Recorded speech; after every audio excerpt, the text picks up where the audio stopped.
कि आप भी इक्वलिटी वीज़ा के थ्रू यूके आने की सोच रहे हो, बट मन में क्वेश्चन आ रहा है कि भाई खर्चा कितना आ जाएगा, फ्लाइट का कितना खर्चा आ जाएगा, रेंट कितना लगेगा। बहुत सारी बातें करने वाले हैं और साथ ही ये भी बताने वाले हैं यदि आप लंदन में रहते हो तो कितना खर्चा आ जाएगा, या लंदन से बाहर रहते हो तो कितना खर्चा आ जाएगा। ये वीडियो आपके लिए बहुत ज़्यादा हेल्पफुल होने वाली, तो ये वीडियो बिल्कुल भी मिस मत कर देना।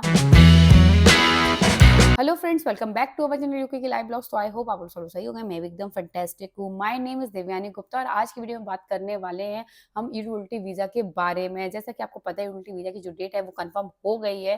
तो एक ऐसी गोल्डन अपॉर्चुनिटी है यूके में आने के लिए, इंडियंस के लिए जो यूके आ सकते हैं विदाउट किसी स्पॉन्सर लेटर के, विदाउट किसी ऑफर लेटर के, और वो भी साथ ही साथ ना तो आपको कोई इंग्लिश टेस्ट की नीड है। बस आपको यूटिलिटी वीजा एप्लीकेशन में सेलेक्ट होना है, उसके बाद वीजा के लिए अप्लाई करना है। के लिए अप्लाई करने के बाद आप यूके आ सकते हो। बट उससे भी इम्पोर्टेंट चीज आज इस ब्लॉग में हम डिटेल बात करने वाले हैं कि टोटल आपका खर्चा कितना आ जाएगा जब आप यूके आ सकते हो। क्योंकि काफी लोग कह रहे थे ये वीजा फ्री है, तो वीजा फ्री तो नहीं है, बट हाँ, आप एप्लीकेशन जो आप फॉर्म फिल करेंगे तो वो आपकी टोटल फ्री है, बट उसके बाद आपको बहुत सारा पे करना होगा। वीजा की फीस, हेल्थ सब चार्ज, टिकट्स, यूके में आने के लिए आपको जो होटल्स है उसका भी पे करना होगा। तो बहुत सारी बातें करने वाले हैं इसी ब्लॉग में।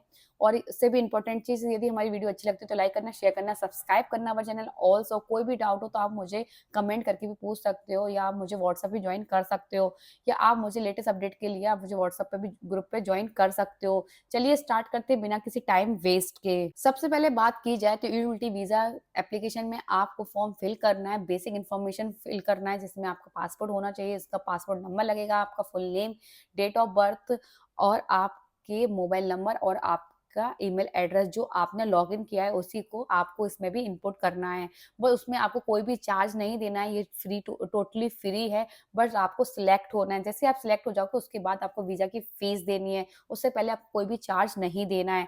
सिलेक्ट होने के बाद जैसे आप वीजा के लिए अप्लाई करोगे, जैसे आप सिलेक्ट किया आपका बस मेल आ जाता है, तो आपको सब अप्लाई करोगे वीजा के लिए, तो आपको पे करनी है वीजा की फीस 32,000 इंडियन करेंसी के बारे में बात की जाए तो।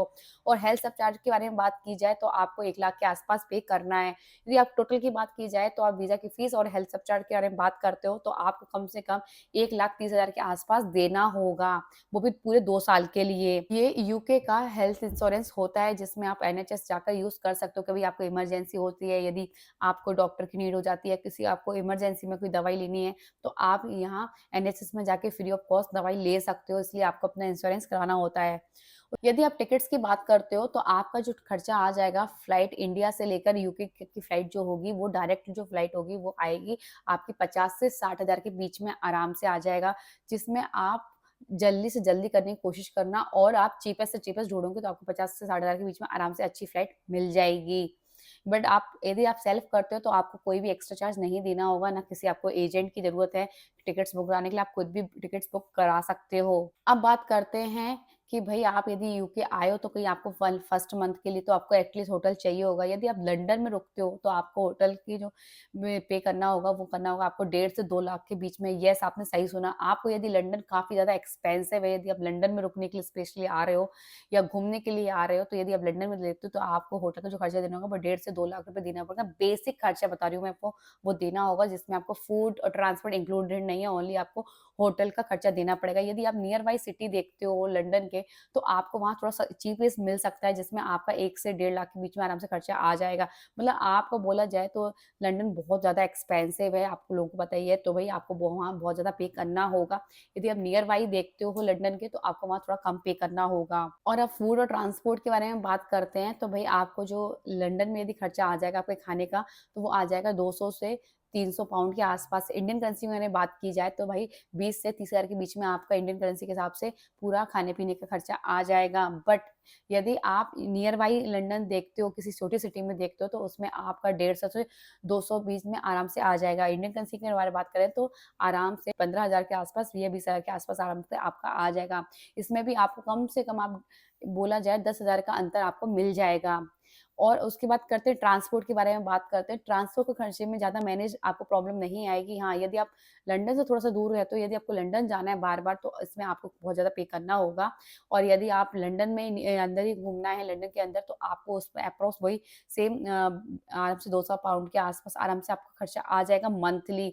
यदि आप नियर बाय रहते हो सिटी के या लंदन में, तो उसमें उसमें ज़्यादा चेंजेस नहीं आएगा, वो आपका सेम ही रहेगा। इंडियन करेंसी में बात की जाए तो 20,000 के आस-पास आपका टोटल खर्चा आ जाएगा विद ट्रांसपोर्ट का। टोटल खर्चे की बात की जाए तो भाई वीज़ा की फीस, हेल्थ सब charge, flight tickets, first month rent से लेना है आपको होटल का वो, और आपको साथ ही साथ फूड एंड ट्रैवल के में। तो बात की जाए टोटल, जो यदि आप लंदन की मैंने बात की जाए, टोटल खर्चा आ जाएगा आपका आराम से आराम 3 से 4 लाख के बीच में। बोला जाए तो ये 4 से साढ़े 4 भी हो सकता है लंदन में।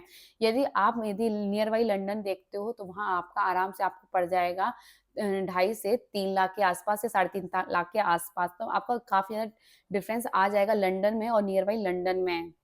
हाँ, बट लंदन के कुछ अपॉर्च्युनिटी भी हैं। अब बात करते हैं कुछ फाइनल टिप्स की, जो आपकी ज़्यादा यूज़फुल आने वाली है। पहली चीज़ तो ये, बस आपको सिलेक्ट होना है, सिलेक्ट होने के बाद आप वीज़ा के लिए अप्लाई करना है।